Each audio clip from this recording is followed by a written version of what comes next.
कि धर्म का सर्टिफिकेट क्या ये बांटेंगे? मंदिर में कौन जाएगा, कब जाएगा, क्या ये इनसे हमें अनुमति लेनी पड़ेगी? इतनी कटुता क्यों सर, इतनी कटुता क्यों? जय श्री राम कहते हुए इतनी कटुता क्यों? मर्यादा पुरुषोत्तम या राम को नमन करते हुए इनके वाणी में इतना हिंसा क्यों, इतना घृणा क्यों, इतनी घृणा क्यों है? आप राम भक्त हो ही नहीं सकते अगर आपके अंदर घृणा हो। आप राम भक्त हो ही नहीं सकते अगर आप नफरत फैलाते हो। आप राम भक्त हो ही नहीं सकते अगर आप दूसरे पे गोली चलाते हो। आप राम भक्त हो ही नहीं सकते जब आप दूसरे के धर्म के अनुष्ठान को अगर आप कलंकित करते हो। आदरणीय अध्यक्ष महोदय, मैं आज रूल 193 के अंतर्गत श्री राम मंदिर के निर्माण और श्री राम लल्ला की प्राण प्रतिष्ठा के इस चर्चे पे, महत्वपूर्ण चर्चे पे भाग लेने के लिए अपने पार्टी की तरफ से आपके सामने अपना वक्तव्य रखने जा रहा हूं। अध्यक्ष महोदय, ये देश भक्ति का देश है, ये देश आस्था का देश है। इस देश में हम सद्भावना से अपने विविधता को बांधते हैं, सेवा भाव से समाज को सांझते हैं। ज्ञान हमारी सबसे बड़ी ताकत है और इंसानियत हमारी सबसे बड़ी पहचान है। भारतवासी धार्मिक हैं, लेकिन धर्म का अर्थ क्या है? धर्म संस्कृत के ध्री धातु से बना है, जिसका अर्थ है धारण करना। आग का धर्म है जलना, पानी का धर्म है बहना, मनुष्य का धर्म है सत्य के मार्ग पर चलना, स्वभाव में करुणा धारण करना, न्याय में विश्वास रखना और समाज में समानता स्थापित करना। जीवन के मायाजाल को पार करने में भगवान या देवी माँ का दर्शन हमें सत्य और इंसानियत का मार्ग दिखाता है। इसलिए हमारे देश के नागरिक भगवान श्री राम के दर्शन के द्वारा आशीर्वाद प्राप्त करना चाहते हैं। भगवान राम सबके हैं और वे हर समय हमारे साथ हैं। चाहे हम सुख हो, चाहे हम दुख हो, चाहे हम अंधकार में हो, चाहे हम क्रोधित हो, चाहे हम सफल हो, चाहे हम असफल हो, वो हर क्षण हमारे कण कण में है। चाहे दिन की शुरुआत हो जब हम एक दूसरे से मिलते हैं तो उत्तर भारत या पश्चिमी भारत में राम राम कह के, या राजस्थान में राम राम सा कह के एक दूसरे को स्वागत करते हैं, या महात्मा गांधी की तरह जीवन के अंतिम पल पर हे राम वे लफ्ज़ हमारे ज़ुबान पर रहते हैं। सर, मैं कवि हरिओम पवार का, उनके कविता का कुछ पंक्तियां मैं कहना चाहता हूँ। राम दवा है रोग नहीं सुन लेना, राम त्याग है भोग नहीं सुन लेना, राम दया है क्रोध नहीं जगवालो, राम सत्य है शोध नहीं जगवालो, राम हुआ है नाम लोहितकारी का, रावण से लड़ने वाली खुददारी का। सर, यही बातें सत्य, सेवा, न्याय, करुणा, इस ख्वाब को डॉक्टर भीमराव अंबेडकर ने बहुत खूबी से भारत के इस संविधान में बांधा है, जहां पर डॉक्टर भीमराव अंबेडकर ने शासन का मार्ग, संविधान लाना हिंदी में, इंडियन, जहां पर डॉक्टर भीमराव अंबेडकर ने शासन का मार्ग संविधान के द्वारा सिखाया, तो वही महात्मा गांधी ने इस मार्ग का अंतिम लक्ष्य भी हमको दिखाया। वो अंतिम लक्ष्य क्या है? उनके ही शब्दों में राम राज्य। और राम राज्य की परिभाषा क्या है? उनके शब्दों में, जहां सभी खुश हैं और कोई दुखी नहीं। ये उनकी परिभाषा है। और इस परिभाषा को उन्होंने अनेक बार इसका विवरण भी किया। प्रियम्बल गांधी जी ने यह भी कहा कि मेरा हिंदू धर्म मुझे सभी धर्मों को सम्मान करना सिखाता है, इसी में राम राज्य का रहस्य छिपा है। जब भगवान राम ने रावण का निधन किया तो वे भी सभी को लेकर एक ताकतवर एक सेना बनाई, लेकिन उनके सेना में राजा महाराजा के सेना नहीं थे। उनके सेना में पिछड़े, वंचित, शोषित वे लोग उनके सेना में थे। उन्होंने, भगवान राम ने इस सेना में सभी को, इन सभी पिछड़े, वंचित, शोषित को ताकत दी, आत्मविश्वास दिया, और तब जाके रावण के अहंकार को हराया गया। इसीलिए हमें मंथन करना चाहिए कि क्या सभी पिछड़े, वंचित, अल्पसंख्यक खुश है? यही तो राम राज्य की परिभाषा थी, यही तो महात्मा गांधी के राम राज्य की परिभाषा थी। लेकिन आज हम क्या देख रहे हैं? आज हम देख रहे हैं कि अनुसूचित जाति, अनुसूचित जनजाति के विरोध में, के खिलाफ अपराध आज बढ़ रहा है। 2023 में लगभग 50% अपराध बढ़ा है अगर एक साल पहले की तुलना करें। क्या ये राम राज्य है? आज पिछला वर्ग जातिगत जनगणना की मांग कर रहा है, क्योंकि वे देख रहे हैं कि उनके साथ अन्याय हो रहा है। वे देख रहे हैं कि विश्वविद्यालयों में उनके साथ जातिगत भेदभाव हो रहा है। विश्वविद्यालयों में जो स्थान है, केंद्र सरकारों में जो स्थान है, वे स्थान से वे वंचित हैं। रामायण में मां सीता का भी उल्लेख है। मां सीता ने कभी भी अपनी संयम और शक्ति को कम नहीं होने दिया। लेकिन क्या यही अनुभूति उस उन्नाव की दलित बेटी को प्राप्त हुई जब वो बेसहारा थी, जब वो अकेली थी? क्या ये अनुभूति हमारे महिला खिलाड़ियों को हुई जब वे अपने हक के लड़ाई के लिए लड़ रहे थे?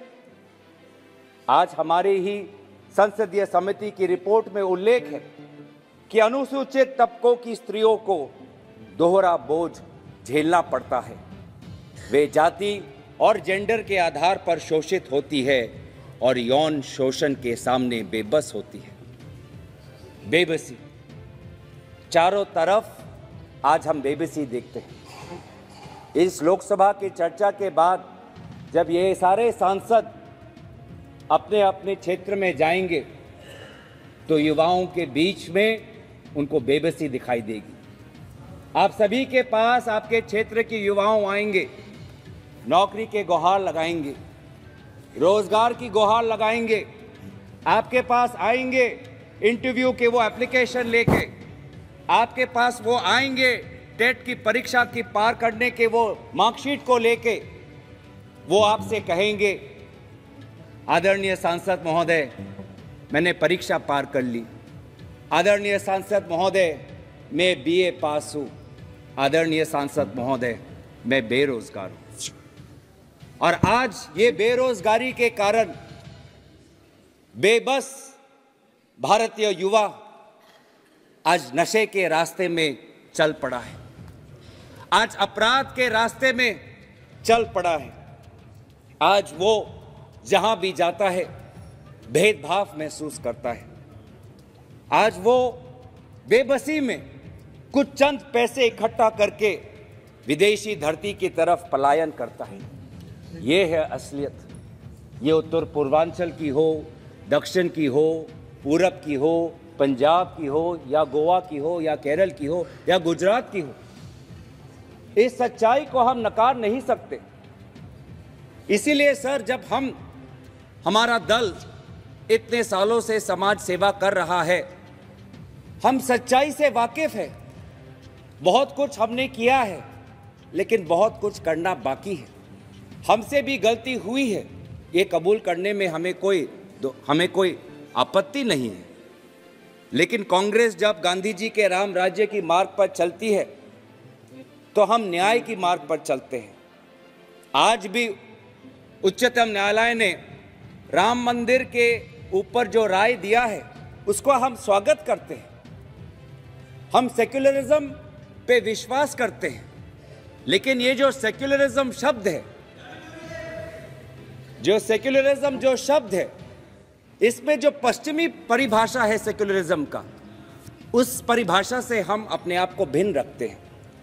अगर आप वो संविधान के डिबेट देखें, जब सेक्युलरिज्म शब्द, पंथ निरपेक्ष शब्द जब संविधान में जोड़ा गया था, तो कांग्रेस पार्टी के विभिन्न सांसदों ने यही कहा था कि हम पश्चिमी परिभाषा से हम परे रखते हैं।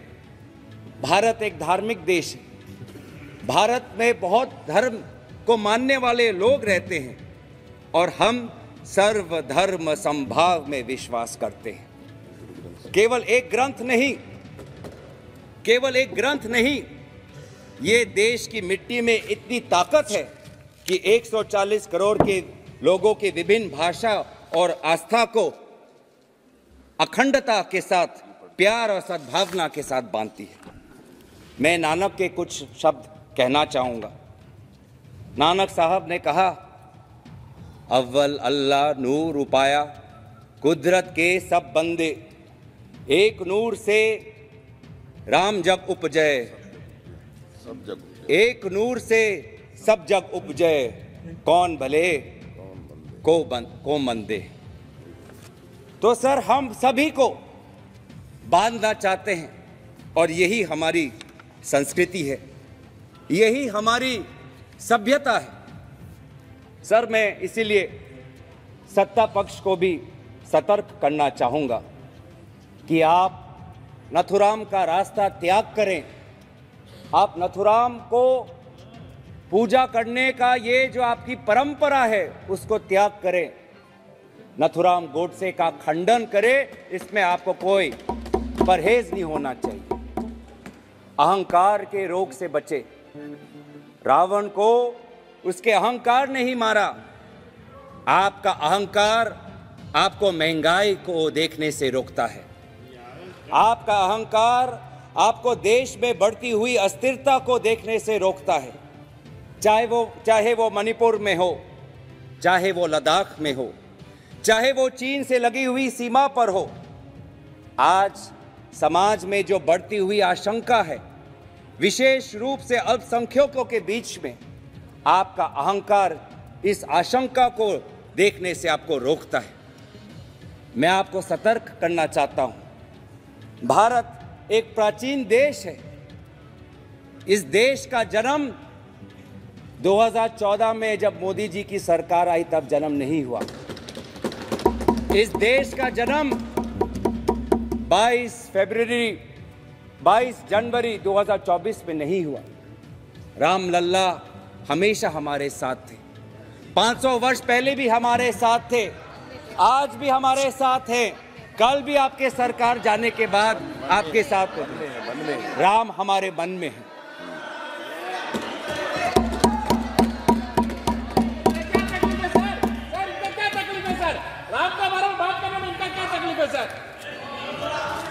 सर, बहुत ये भाव, इतनी कटुता क्यों है सर? जय श्री राम में प्यार और सद्भावना होना चाहिए, लेकिन आपके जय श्री राम में हमेशा कटुता और क्रोध सुनाई देता है। ऐसा क्यों? पढ़ा ही नहीं है राम को, पढ़ा ही नहीं कभी। कांग्रेस क्रोध क्यों? राम सबका है, राम सबका है। कांग्रेस हमेशा, भारतीय राष्ट्रीय कांग्रेस पार्टी ने हमेशा सेवा भाव से, गांधी जी के मूल्यों से प्रेरित होते हुए, डॉक्टर अंबेडकर से पाठ सीखते हुए भारत के नागरिकों को अधिकार देने का काम किया है। हमने स्वतंत्रता प्राप्त करने के बाद ही सभी को वोट का अधिकार मिले, यह अधिकार कांग्रेस पार्टी ने स्थापित किया। शिक्षा का अधिकार कांग्रेस पार्टी ने स्थापित किया। स्वशासन का अधिकार, पंचायत का अधिकार कांग्रेस पार्टी ने स्थापित किया। अन्न सुरक्षा का अधिकार कांग्रेस पार्टी ने स्थापित किया। सूचना का अधिकार कांग्रेस पार्टी ने स्थापित किया। पहचान का अधिकार, आधार कांग्रेस पार्टी ने स्थापित किया। उच्च शिक्षा के मंदिर IIT, IIM कांग्रेस पार्टी ने स्थापित किया। पीड़ित के मंदिर, मरीज के मंदिर, all India institute of medical science, वो मरीज का मंदिर भी कांग्रेस पार्टी ने स्थापित किया।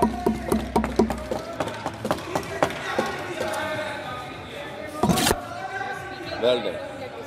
आज सर ये सेवा भाव से हम हमेशा काम करते गए और हम आपसे भी अपेक्षा करते हैं कि सेवा भाव से जो भी कुछ समय आपके पास बचा रहा है उस सेवा भाव से ही काम करें। सर, इस सेवा भाव को हमने हमेशा याद रखा और इसीलिए मैं हमारे आदरणीय पूर्व वित्त मंत्री पी चिदम्बरम जी, उन्होंने 2013-14 में अपने भाषण में हमने 10 साल कैसे सेवा की, भक्ति कैसे हमने प्रकाशित की, राजधर्म कैसे पालन किया, उसी सेवा भाव के कुछ पंक्तियां उनके भाषण से मैं कहना चाहूंगा। UPA's record of growth. 10 years ago, we produced 213 million tons of food grains. Today, in 2014, we produced 263 million tons of food grains. 10 years ago, there were only 51,511 kilometers of rural roads under Pradhan Mantri Gram Sadak Yojana. Today, we have 3,89,578 kilometers. 10 years ago, in 2004, the central government expenditure on education was 10,145 crore. This year, in 2014, we allocated 79,451 crores.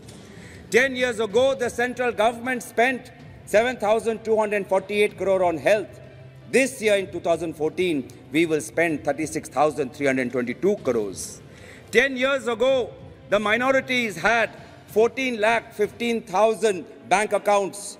As at the end of March 2013, they had 43,52,000 accounts, and the volume of lending had soared from 4,000 crore to 66,500 crore. 10 years ago, only 9,71,182 women self-help groups had been credited. At the end of December 2013, 41,16,000 women SHGs have been provided credit. 10 years ago, only a few thousand students got education loans. At the end of December 2013, 25,70,254 student loan accounts have been sanctioned. So this is our work. At the end of 2013, at the end of the UPA, the direct benefit transfer scheme would be rolled out. The scheme is a year old and money is being transferred to beneficiaries under 27 identified schemes, including the National Social Assistance Program. तो इस सेवा भाव से हमने विभिन्न अधिकारों का हमने स्थापना की। MGNREGA का रोजगार का अधिकार का स्थापन हमने किया और वैसे ही पहचान और DBT की जो ढांचा है, इस ढांचा को भी हमने तैयार किया। आज भी इस सेवा भाव से आदरणीय राहुल गांधी जी भारत जोड़ो न्याय यात्रा के तहत नफरत के बाजार में मोहब्बत के दुकान खोल रहे हैं। कितनी दुख की बात है सर, कितनी दुख की बात है सर कि जब 22 जनवरी को जब आदरणीय प्रधानमंत्री जी अयोध्या में थे, तो उसी दिन आदरणीय राहुल गांधी जी असम के गुरु महापुरुष श्रीमंत शंकर देव के स्थान मंदिर में जाना चाहते थे। महापुरुष श्रीमंत शंकर देव के प्रति अपनी भक्ति जताना चाहते थे। जिस दिन 22 जनवरी को प्रधानमंत्री मोदी जी ने सभी को ऐलान किया कि आप जहां पर भी हो, जैसे भी हो, आप अपने मंदिरों में जाए। उसी 22 जनवरी के दिन राहुल गांधी जी को पवित्र बॉर्डुआ थान से जाने के लिए रोका गया। क्यों रोका गया? अगर असम के मुख्यमंत्री की अगर बात हम सुने तो असम के मुख्यमंत्री ने प्रेस के सामने मीडिया को संबोधित करते हुए 22 जनवरी से कुछ दिन पहले इन्होंने यही कहा। मैं उनके शब्द मैं कहना चाहूंगा कि देखिए, 22 जनवरी को राहुल गांधी जी ने ये इच्छा प्रकट की कि वो सुबह बॉर्डुआ थान जाना चाहते हैं, लेकिन जिस समय वो जाना चाहते हैं, प्रधानमंत्री मोदी जी अयोध्या में प्राण प्रतिष्ठा के समारोह में उपस्थित होंगे। ये बात उचित नहीं है कि जिस समय टीवी के चैनल पे प्रधान मोदी का चित्र आए, उसी समय राहुल गांधी जी का भी चित्र आए। ये बात गलत है। ये है आपकी धर्म के प्रति आस्था। मैं आपको ये मीडिया पे कहा है, ये आपको मैं ऑथेंटिकेट कर दूंगा। आपको तो मुझे पता है सर, आपका विश्वास, आपका आशीर्वाद मेरे साथ है। मैं हमेशा जब भी अपनी बात रखता हूं तो सच्चाई से रखता हूं, ईमानदारी से रखता हूं। मुझे अपने बात कहते हुए कोई संकोच नहीं, क्योंकि मैं भी सच जो कहता हूं वो सच्ची वाणी से कहता हूं। तो बस अंत में इसलिए मैं कहना चाहता हूं कि धर्म का सर्टिफिकेट क्या ये बांटेंगे? मंदिर में कौन जाएगा, कब जाएगा, क्या ये इनसे हमें अनुमति लेनी पड़ेगी? क्या मंदिर जाना असम के मुख्यमंत्री के अगर शब्दों पे विश्वास रखे तो मंदिर क्या एक टीआरपी बन गया है? प्राण प्रतिष्ठा क्या एक टीआरपी बन गया है? प्राण प्रतिष्ठा में खड़े बहुत से लोग थे, उनकी श्रद्धा है। उस समय राहुल गांधी जी भी असम में थे, उनके श्रद्धा में वहां की सरकार ने बाधा क्यों दी? हमें अपने संस्कारों पे, हमें अपने कर्तव्य पे चलने पर बाधा क्यों दे रहा है?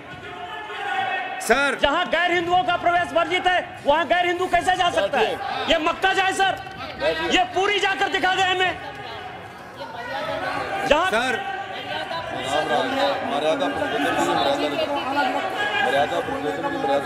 सर, मैं दोबारा आज याद करा देता हूं कि हमारे देश में अनेक धर्म हैं, हमारे देश में अनेक ग्रंथ हैं, हमारे देश में अनेक पैगंबर हैं, लेकिन अगर शासन का ग्रंथ है तो शासन का ग्रंथ एक है, वो ये संविधान है। वो ये संविधान है। ये संविधान, ये शासन का एक ही ग्रंथ है। धर्म के अनेक ग्रंथ हैं। हिंदू धर्म में अनेक वेद हैं, हिंदू धर्म में अनेक उपनिषद है, लेकिन भारत के लोगों ने शासन के लिए एक ही ग्रंथ को चुना है, वो इस संविधान को है। और इस संविधान के संरक्षण में आज मैं दोबारा कहना चाहूंगा कि राम राज्य इतनी कटुता क्यों सर? इतनी कटुता क्यों? जय श्री राम कहते हुए इतनी कटुता क्यों? मर्यादा पुरुषोत्तम या राम को नमन करते हुए इनके वाणी में इतना हिंसा क्यों? इतना घृणा क्यों? इतनी घृणा क्यों है? आप राम भक्त हो ही नहीं सकते अगर आपके अंदर घृणा हो। आप राम भक्त हो ही नहीं सकते अगर आप नफरत फैलाते हो। आप राम भक्त हो ही नहीं सकते अगर आप दूसरे पे गोली चलाते हो। आप राम भक्त हो ही नहीं सकते जब आप दूसरे के धर्म के अनुष्ठान को अगर आप कलंकित करते हो। तो हमारे लिए तो ये ग्रंथ एक ही है। इस ग्रंथ में लिखा है, हम भारत के लोग भारत को एक संपूर्ण प्रभुत्व, संपन्न समाजवादी, पंथ निरपेक्ष, लोकतंत्रात्मक गणराज्य बनाने के लिए तथा उसके समस्त नागरिकों को सामाजिक, आर्थिक और राजनीतिक न्याय, विचार, अभिव्यक्ति, विश्वास, धर्म और उपासना की स्वतंत्रता। मैं दोबारा ये पढ़ना चाहूँगा क्योंकि कभी कभी आपके शब्दों से लगता है कि आप ये संविधान का डॉक्टर भीमराव अंबेडकर के मूल जो निर्देश थे वो ही भूल गए। मैं दोबारा पढ़ देता हूँ ताकि, क्योंकि आपके अंदर इतनी घृणा है तो क्योंकि आप पहली बार जब मैंने ये पढ़ा तो ये शब्द आपके हृदय के अंदर नहीं गया होगा। मैं दोबारा आपके लिए पढ़ देता हूं।